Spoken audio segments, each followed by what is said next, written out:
Scarecrow Videos Children's Hour. In this series, we're talking about the elements of life. Do you know what the elements of life are? Earth, fire, air, water. That's right. And today, we're going to learn about volcanoes and how they help form our Earth. I'm going to ask our friend Miss Marva if she can help us learn more about volcanoes. Today we'll learn all about volcanoes and do a special science experiment. Join us, please. So I wanted to tell you a little bit of a story about a volcano. I know a lot about volcanoes. Okay, not a lot, but I have actually seen a real volcano. And I lived in Washington State when a very special volcano erupted. When I was a kid, there was a volcano mountain. It was just a mountain at that time. Everybody thought, oh, this is just a mountain. It was named Mount St. Helens. Well, one day the scientists told us that Mount St. Helens was active, which means that the volcano was getting ready to explode. So everybody moved off the volcano and the scientists started watching it. And then one day it was so cool and kind of scary too. The volcano blew its top off. I mean, really, it used to be pointy and then it was like shaped like this inside after it blew its top. And Mount St. Helens is actually really far away from where I was, but I could see a giant mushroom cloud of gas and smoke and ash coming out of the volcano. And I was on vacation. So when I got home, all of my town that I lived in, Ellensburg, was covered in gray. The air was kind of gray. The trees were gray. The grass was gray. My house was gray because it was covered with ash. The ash came from when the volcano had exploded. And 2 years later, when my dad was fixing our roof and he lifted up the roof shingles, ash came out. There was still ash around 2 years later, you guys. It was crazy. So that's Mount St. Helens. And that's the first volcano that I ever learned about. The other volcano I got to see was when I was a grown-up. I went to a place called Hawaii, and Hawaii is a volcanic island. Actually, it's a lot of volcanic islands together, and they call Hawaii the Big Island, and it was created by volcanoes, and there's what they call a live volcano still there. And I got to go up to the edge of that volcano and look down inside and actually see the red lava, and there was steam coming up. Now this volcano, they watch it really close. So I was safe, but it was still alive, and I was standing on the edge of it. And we went at night, so it had this glow like a really big campfire. Oh, it was so cool. So I really like volcanoes. I'm glad that you're doing volcanoes with me today. Let's watch a video.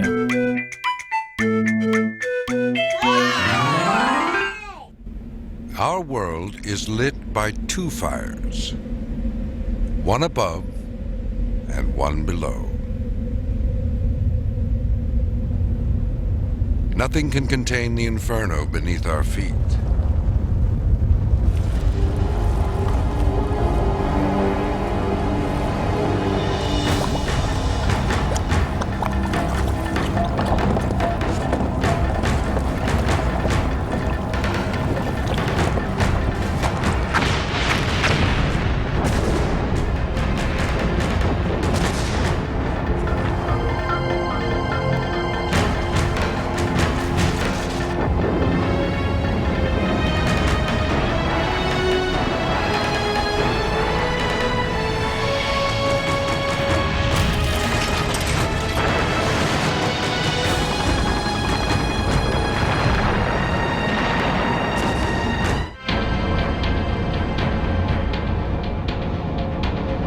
We live on a fiery planet,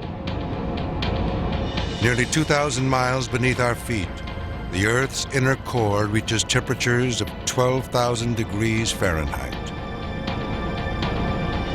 Molten rock, or magma, rises to the Earth's surface, a cold, rigid crust fractured into some 20 plates. When magma breaks through crust, it becomes lava and gives birth to volcanoes. Most blossom along the unstable boundaries where one plate dives beneath another, or two plates spread apart.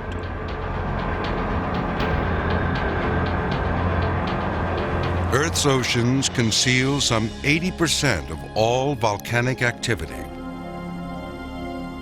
An underwater ridge 46,000 miles long marks the boundaries between spreading plates.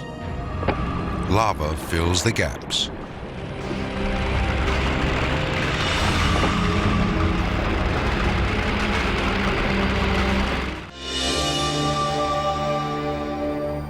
Earth's fire also forged a tropical paradise. The Hawaiian Islands are the work of a single plume of magma burning its way across the Pacific Plate.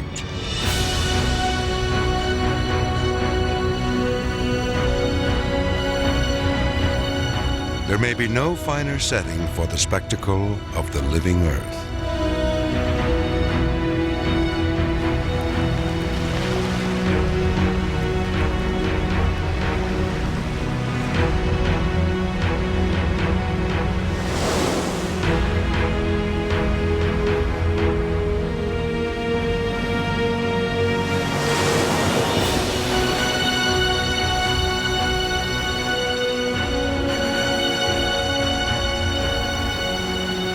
With nearly continuous eruptions dating back to 1790, Kilauea is the most active volcano on Earth and one of the most benign. At 2,000 degrees Fahrenheit, its fluid lava can flow for miles and ruin real estate. But it can generally be escaped at a brisk walk.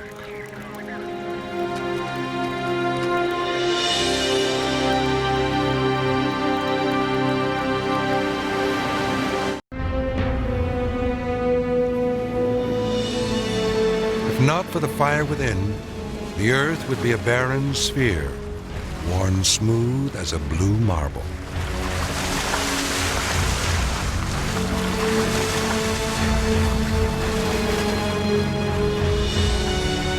Volcanoes provide the lifeblood of our planet. They build mountains and create new land. Their fireworks recycle life-giving gases and minerals.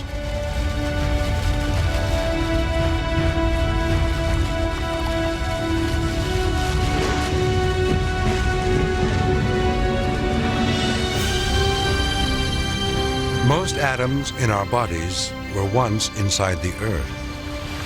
Volcanoes brought these atoms to the surface. No matter where we live, we have all been touched by fire.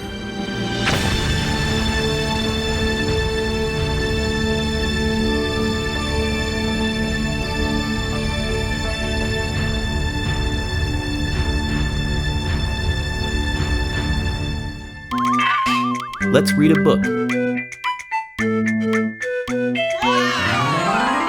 My Mouth is a Volcano. Written by Julian Cook. Illustrated by Carrie Hartman. And illustrated means the art was made by Carrie Hartman. My name is Lewis. People say I erupt a lot. I don't think I do. I have a lot to say, and all of my words are very important to me.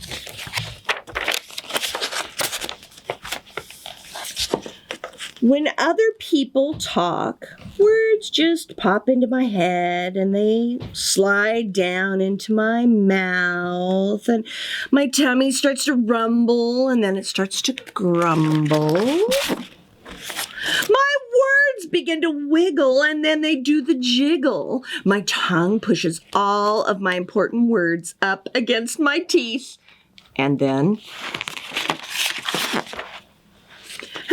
Guess what, you guys? I erupt. Words just explode out of my mouth. My mouth is a volcano.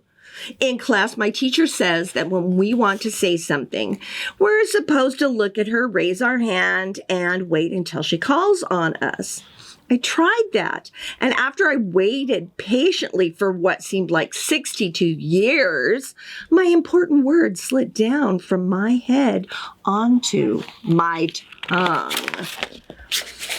Rumble, grumble. Teacher, I think we should have recess all day. I'm hungry. Can we have lunch now? My tummy started to rumble and then started to grumble, and my words began to wiggle, and they did the jiggle, and my tongue pushed all of my important words into my teeth, and my volcano erupted. My teacher was less than pleased. She erupted me right back. I know what you're saying is very important to you, Louis, but since it's not an emergency, you'll have to wait until I call on you. It was my volcano's fault. At daycare, we were sitting on the rug, listening to Miss Polly read a story about planting trees. All of a sudden, I thought about the time my grandpa and I planted 6 zillion trees in his front yard. My important words slipped down from my head onto my tongue. My tummy started to rumble, and then it started to grumble. My words began to wiggle, and then they did the jiggle. My tongue pushed all of my important words into my teeth, and my volcano erupted. Hey, guys! I planted 1,000,000 zillion trees with my grandpa, and I got a timeout. It was my volcano's fault. During dinner, Mom and Dad were talking about paying the bills. And then I thought about my friend Bill. Bill can blow a bubble inside of a bubble, and when he chews 2 pieces of bubble gum. Now that is really important. My important words about Bill slid down from my head onto my tongue. My tummy started to rumble and then started to grumble. My words began to wiggle, and then they did the jiggle. My tongue pushed all of my very important words into my teeth, and my volcano erupted. Hey, Mom! Bill can blow a bubble in a bubble with his gum. Look, my mom said, you interrupted again. If somebody is talking and you don't have an emergency, you have to wait for your turn. But Mom, my words, they slid down from my head onto my tongue, and then my tummy starts to run. Louis, you did it again. I got sent to my room. She said I was rude. It was my volcano's fault. The next day at school was my very important day. I had been waiting for about 126 weeks to be the student star of my class. This was my special moment. I got to share a poster with my class that had pictures of all my favorite things. I stood up in front of my class and began to tell them about the time I went fishing. Halfway through the story, Richard started to tell everyone about the day he went deep-sea fishing in Mexico. And his story must have been better than mine because everyone started to look at him. He was stealing my important words. Richard, said my teacher, you just interrupted Louis. Please wait until he is finished talking, and then he might call on you. I couldn't believe how rude that was of Richard. He interrupted me. That really made me angry. After talking about fishing, I started to explain the x-ray of my broken arm. Just as I was getting to the good part, Courtney started to tell the class about when she broke her leg. Courtney, said my teacher, you just interrupted Lewis. Please wait until he's finished talking and then he might call on you. I couldn't believe how rude that was of Courtney. She started talking right during my 15 minutes of fame. She ruined my most important words. She almost stole my moment. When I got home, I told my mom about Rude Richard and Rude Courtney. Now you know how it feels when you interrupt us, said my mom. I never thought about that. I just get so excited and my words, they just pop into my head and then they slide down my tongue and my tummy starts to rumble and then it starts to grumble and my words begin to wiggle and then they do the jiggle and then my tongue pushes all of my important words up against my teeth and I erupt. Words just explode out of my mouth. My mouth is a volcano.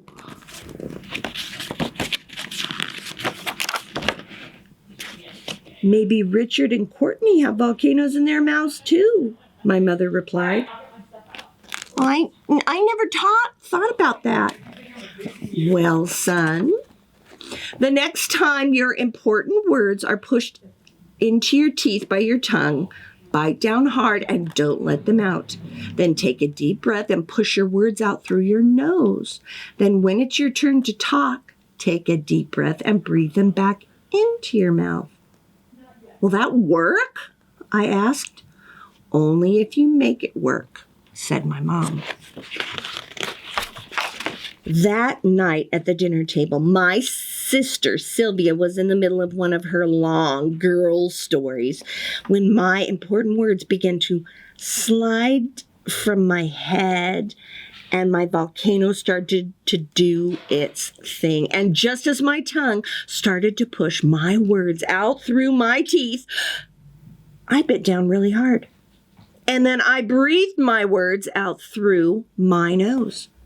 And as soon as my sister finished talking, I took a deep breath and back in went the words. I was amazed that they had hung around outside my mouth and didn't float away. Then I told my story and nobody got mad at me for erupting. After that, I never erupted again. Well, except for the time Bill's bubble gum got stuck in my hair. But that was a real emergency. Let's craft.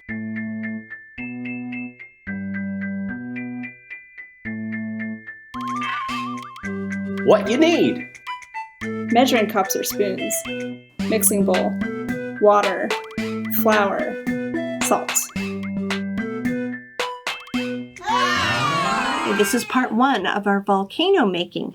The first thing we're going to do is make salt dough. Salt dough is great for doing lots of craft projects, including our project during Sun Week where we make a pinch pot. So make sure and look at that episode too. You can use your salt dough that you make today to make a volcano and a pinch pot.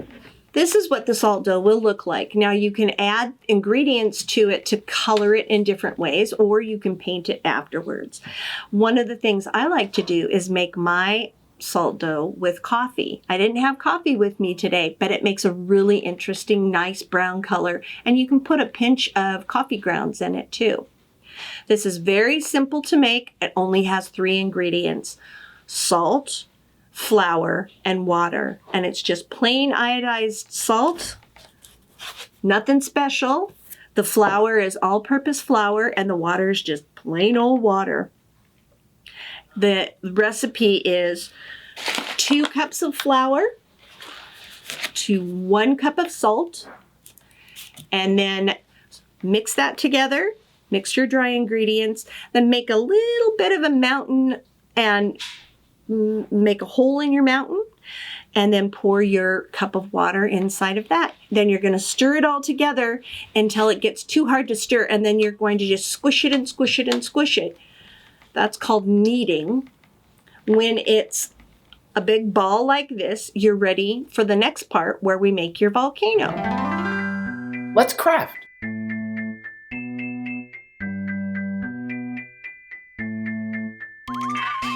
What you need? Play-Doh, small plastic container, plastic lid, baking soda, vinegar, eyedropper or straw, food coloring or a marker. What you'll need for volcano making is some of that salt dough that you just made, so I have it in here. You're going to want some plastic containers. You could use a yogurt container. I just happen to have this one and this to catch some of the spill. This is what it's going to look like when I'm done. You can tell that this is smaller, this is bigger. That's what we're working towards. You'll also need the ingredients to make your volcano explode, and that is baking soda and vinegar. Here's our vinegar, here's our baking soda. Ta-da! Yes! We have a lot. I took some of my vinegar and soaked marking pins in it. Why did I do that? Because I forgot my food color at home. If you ever need to make liquid watercolor, you can use your markers to make ink if you soak them in water. And if you have old markers, it's even better. You take them all the way apart and put just the felt part in your water and let it soak, and it turns into ink. It turns into watercolor, and you can color things with it. But that's why I have all these pins in here, because I forgot the food coloring at home. So I'm going to take those out, move them to the side. All right, let's get started. I take a pinch of my dough that I just made, and I put it on the bottom of the big container, and then I push the smaller container into it. That's going to help hold it in place. Then I'm going to build all the way around the sides of my volcano. I take my dough, and I kind of flatten it out a little bit, and I lay it around the edges, and I go all the way around. Now, another fun thing to do is maybe you want to go and get some little rocks to put in there, or maybe you have some tiny plastic dinosaurs to really decorate it up. Once you get done exploding your volcano, if it's not too goopy, you can actually keep your volcano and let it dry in the air. Or if you want one exploding volcano and one non-exploding volcano, that's probably the best thing. But anyway, so I went all the way around, and ta-da, there. When I made this, I make sure to have the hole on the top, because I'm going to fill that now with baking soda, one of the ingredients to make this explode. Okay, so the baking soda is here. Now, if you have an eyedropper at home, it works really well to use an eyedropper. You can also do what I'm doing and take a straw, stick it in, put your finger over the top, and it sucks up a little bit. Ready? Here we go. Look at that. The other thing you can do is throw a big amount at one time if you want. I just wanted to show little amounts to you first. There you go. Have fun making your volcano explode. Thanks. Thanks so much for joining us at Children's Hour. Please be sure and watch our other episodes so that you can learn more about Off. Fire.